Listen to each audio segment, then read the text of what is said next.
ఆ విధంగా భద్రాకరణం ఉన్నటువంటి సమయంలో ఎటువంటి శుభకార్యాలు చేయకూడదు. అయితే ఈ రాఖీ పౌర్ణమి భద్రాకరణంతో సహా వచ్చింది.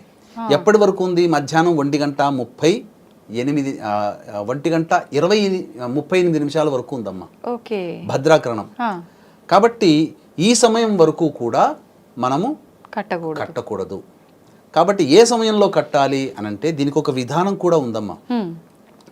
కాబట్టి ఆ రోజున దుర్ముహూర్తము ఉదయం 12 గంటల చిల్లర నుంచి 1:15 వరకు ఉంది. మళ్ళీ తిరిగి 3 గంటల 3 నిమిషాల నుంచి 3 గంటల 54 వరకు ఉంది దుర్ముహూర్తం. కాబట్టి కట్టకూడదు. భద్రాకరణం ఏమో 1:35 వరకు ఉంది. మరి ఆ సమయం వరకు కట్టకూడదు. మళ్ళీ ఈ యొక్క దుర్ముహూర్తం అనేటువంటిది 3 గంటల చిల్లర ఉంది. 3:15 నుంచి 3:54 వరకు ఉంది. మరి ఏ సమయంలో కట్టాలి అని అంటే దీనికంటూ కూడా మనం శాస్త్ర ప్రమాణాన్ని అనుసరించి కొంత సమయం అనేటువంటిది తీసుకున్నాం. ముఖ్యంగా హోర బాగుండాలి. ఆ కట్టే సమయానికి లగ్నం అనేటువంటిది చాలా చక్కగా ఉండాలి. అంటే అష్టమ శుద్ధి అనేటువంటిది ఉండాలి. దీనికంటూ కూడా ఒక విధానం ఉందమ్మా.